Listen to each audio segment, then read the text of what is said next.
마태복음 22장 1절에서 14절까지 우리 한 목소리로 함께 봉독하겠습니다. 예수께서 다시 비유로 대답하여 이르시되 천국은 마치 자기 아들을 위하여 혼인잔치를 베푼 어떤 임금과 같으니 그 종들을 보내어 그 청한 사람들을 혼인잔치에 오라 하였더니 오기를 싫어하거늘 다시 다른 종들을 보내며 이르되 청한 사람들에게 이르기를 내가 오찬을 준비하되 나의 소와 살진 짐승을 잡고 모든 것을 갖추었으니 혼인잔치에 오소서 하라 하였더니 그들이 돌아보지도 않고 한 사람은 자기 밭으로 한 사람은 자기 사업하러 가고 그 남은 자들은 종들을 잡아 모욕하고 죽이니 임금이 노하여 군대를 보내어 그 살인한 자들을 진멸하고 그 동네를 불사르고 이에 종들에게 이르되 혼인잔치는 준비되었으나 청한 사람들은 합당하지 아니하니 내거리 길에 가서 사람을 만나는 대로 혼인잔치에 청하여 오라 한대 종들이 길을 나가 악한 자나 선한 자나 만나는 대로 모두 데려오니 혼인잔치에 손님들이 가득한지라.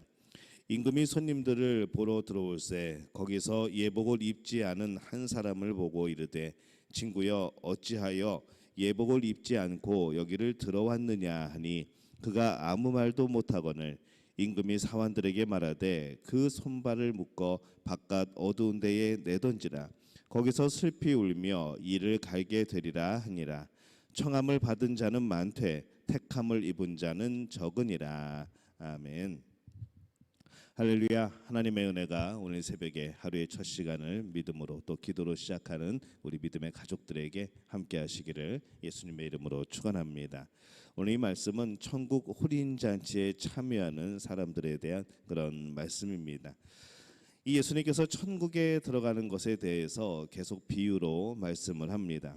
2절과 3절에 보니까 천국은 마치 자기 아들을 위하여 혼인잔치를 베푼 어떤 임금과 같으니 그 종들을 보내어 그 청한 사람들을 혼인잔치에 오라 하였더니 오기를 싫어하거늘 이렇게 말씀을 합니다. 왕의 아들을 위하여 혼인잔치를 한다면 그것은 참 큰 행사입니다. 그 결혼식은 모든 사람이 가고 싶어하는 행사겠죠. 그런데 좀 이상한 일이 벌어지고 있습니다. 이 초청받은 사람들이 잔치 참여하기를 싫어하고 있습니다. 여기서 이 왕은 하나님, 이 혼인잔치는 천국, 이 초청을 받은 사람들은 바로 이스라엘 백성들이죠. 이 왕의 아들 혼인식에 초청을 받은 사람들이 이 초대에 응하지 않은 것은 참으로 이상한 일입니다. 그것은 어떻게 보면은 반역이죠. 내 아들이 왕으로서 내 아들이 결혼을 하니까 오시오 했는데 나는 가지 않겠소. 그러면 뭔가 이 정권에 대해서 왕에 대해서 불만이 있거나 그런 모습이겠죠. 그들은 왜 이 초청에 응하지 않았을까? 우리가 내용을 보니까 5절에서 6절에 보면은 그들이 돌아보지도 않고 한 사람은 자기 밭으로 한 사람은 자기 사업하러 가고 그 남은 자들은 종들을 잡아 모욕하고 죽이니 이렇게 말씀을 합니다. 이 그들은 저마다 자기 밭으로 또 자기 사업으로 갑니다. 이 자신들의 일에 바쁘게 살고 있는 것이죠. 그들은 왕에 대해서도 이 왕국의 그런 기쁨에 대해서도 다 잃어버릴 듯한 그런 모습을 보여주고 있습니다. 관심이 없는 것이죠. 그들이 왕을 인정하고 이 왕국의 그런 기쁨과 영광을 기억하고 함께 누리기를 원했다면은 그들은 그 초청을 거절하지 못했을 겁니다. 서로 가려고 했겠죠. 왜 초대장이 안 오나 아마 손꼽아 기다렸을 그런 모습이었을 겁니다. 그런데 그들은 이 왕과 그 왕국에 대한 가치를 잃어버린 것이 분명합니다. 이 당시 이스라엘 백성들이 그런 모습이었습니다. 왕의 잔치에 초대를 받았다는 것은 그들이 이 매우 귀한 사람들이라는 것을 의미를 합니다. 그들은 아브라함 때부터 특별히 복음을 받아들인 백성이죠. 그들은 하나님의 백성으로 살아온 특별한 이 선택되었다고 생각하는 그런 사람들입니다. 그래서 먼저 초대를 받습니다. 이 예수님은 또 유대인들에게 먼저 복음을 전하십니다. 또 그 복음은 유대인에게만 오는 것이 맞다고 그들은 또 생각을 했던 것이죠. 그런데 이 그들은 예수님의 천국 복음 초대를, 이 하나님 나라의 초대를 거절하고 또 그뿐만 아니라 오히려 그 하나님 나라를 이 땅에 알리고 선포하고 초청하러 온 이 예수님을 죽이기까지 합니다. 이 왕은 초대를 거절한 그들의 책임을 묻겠죠. 7절에 보면은 임금이 노하여 군대를 보내어 그 살인한 자들을 진멸하고 그 동네를 불사르고 이렇게 되어 있습니다.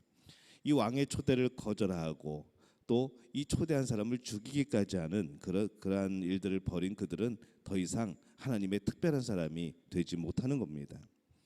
또 왕은 혼인잔치에 다른 사람들을 초청을 합니다. 8절에서 9절에 보니까 이에 종들에게 이르되 혼인잔치는 준비되었으나 청한 사람들은 합당하지 아니하니 내거리 길에 가서 사람을 만나는 대로 혼인잔치에 청하여 오라 한대 이렇게 말씀을 합니다. 이 만나는 대로 누구를 만나든지 그를 혼인잔치에 청하여 오라라고 그렇게 명령을 합니다. 이제 모든 사람에게 그 잔치에 참여할 수 있는 길이 열린 것이죠. 특별히 초청장을 받아야 초대장을 받아야 그 잔치에 참여할 수 있었는데 이제 그 소식을 들은 사람들은 모두 다 참여할 수 있는 바로 그 자격을 얻게 된 겁니다. 이 손님을 부르러 나간 종들이 만나는 모든 사람을 초청하기 시작합니다. 10절에 보면은 종들이 길에 나가 악한 자나 선한 자나 만나는 대로 모두 데려오니 혼인잔치에 손님들이 가득한지라 이렇게 말씀을 합니다. 이 악한 자나 선한 자나 만나는 대로 모두 데려오라고 말씀을 하죠. 그동안 매우 악한 삶을 살았어도 그 사람을 초청할 수 있고 그 사람이 참여할 수 있다는 겁니다. 이것은 오늘날 교회가 모든 사람에게 문을 연 것과 같습니다. 어떤 특별한 교회가 아니라 이 세상의 보편적인 교회, 예수 그리스도를 주로 고백하고 바로 예수 그리스도가 나를 구원하였음을 믿는 바로 그것을 믿는 모든 교회들, 공교회라고 부르죠. 모든 교회가 사람들을 향하여 문을 열어놓습니다. 교회는 아무리 악한 사람에게도 문이 열려 있습니다. 모두를 초청하죠. 그래서 이 교회에 많은 사람들이 그 자기의 모습에도 불구하고 자기의 연약함에도 불구하고 교회로 또 하나님 앞으로 나오고 있습니다.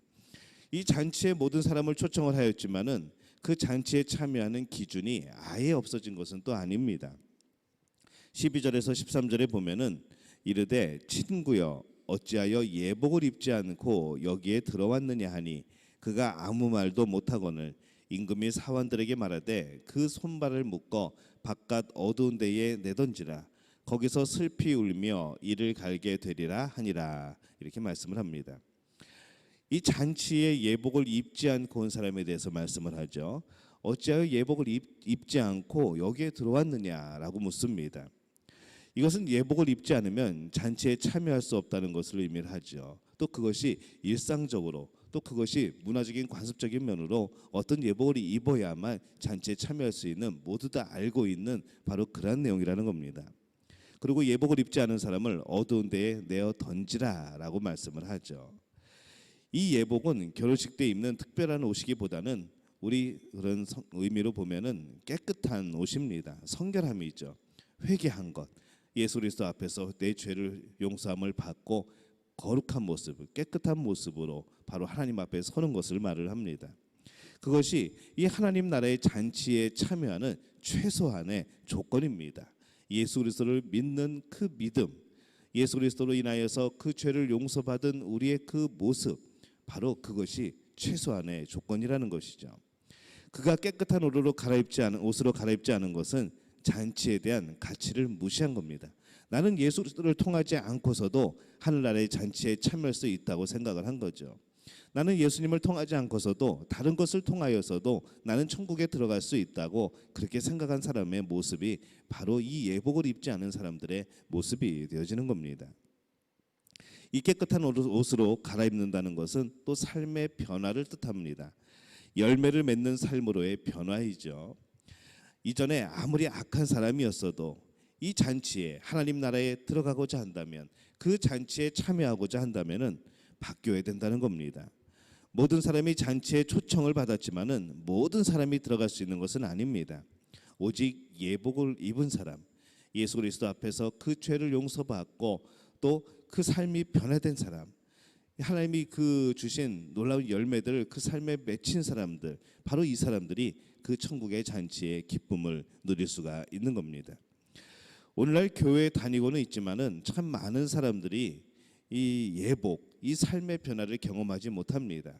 진정으로 예수 그리스도를 주라 고백하지 못하고 그분이 내 죄를 사하였음을 믿지 못하고 그 십자가의 은혜, 그 부활의 은혜를 아직도 내가 받아들이지 못하는 그런 사람들도 있다는 것이죠. 변화되지 않으면 결코 천국에 들어갈 수 없습니다.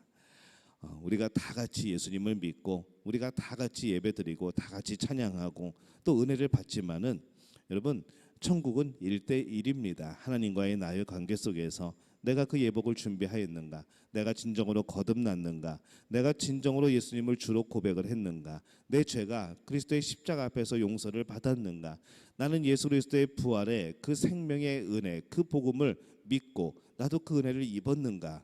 우리는 이 믿음과 이 고백이 필요합니다. 그것은 누가 누구를 끌어줄 수 있는 것이 아니고 바로 하나님과 내 자신과의 1대1의 관계 속에서의 고백이 되는 것이죠. 여러분은 어떻습니까? 이 천국에 들어가는 일은 참 존귀하고 귀한 일입니다. 그런데 사람들이 죄악 가운데 이 세상에서 살다 보니까 세상에 익숙해지는 것이죠. 그냥 여기가 천국처럼 되었으면 좋겠다. 여기가 천국이었으면 좋겠다. 영원한 천국, 진정한 천국을 소망하고 바라지 못하고 그냥 이 땅이 편안한 것, 그것을 천국으로 삼고 살아가는 사람들이 많다는 겁니다. 이 땅에서 천국으로 살아가려면은 뭐 굳이 별다른 게 필요 없습니다. 예수님 어쩌면은 필요 없습니다. 그냥 돈만 있으면 이 세상을 그냥 편안하게 살 수 있는 것이죠. 하지만 우리가 영원한 천국, 하나님 나라에 들어가기 위해서는 우리는 이 땅의 편안함이 아니라 바로 하나님이 기뻐하시는 우리의 모습이 되어져야 합니다. 천국을 간다고 하면서 천국에 합당한 사람이 되지 않으려고 하는 이상한 일들이 우리 가운데 펼쳐지고 있는 것이죠.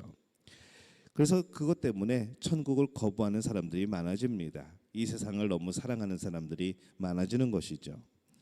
진정한 천국의 가치를 안다면, 그곳이 어떠한 곳인 줄 안다면, 또 우리가 그것이 영원한 것인 줄로 확실하게 믿는다면 우리의 소망은 이 땅이 아니고 영원한 천국, 그 하나님 나라가 소망이 될 겁니다.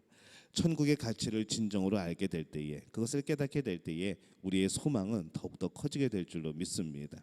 그 소망이 커져서 또 그에 합당한 우리의 모습이 되게 하여서 우리의 변화의 삶을 간구하고 또 하나님 앞에서 그 나라에 합당한 모습이 되기 위하여서 늘 기도하는 우리의 모습이 되어져야 합니다. 우리 믿음의 가족들은 그런 모습이 되시기를 바랍니다. 하나님 보시기에 합당한 사람, 천국 백성으로 합당한 사람, 그 모습이 우리 믿음 가족의 모습이 되어지시기를 예수님의 이름으로 축원합니다.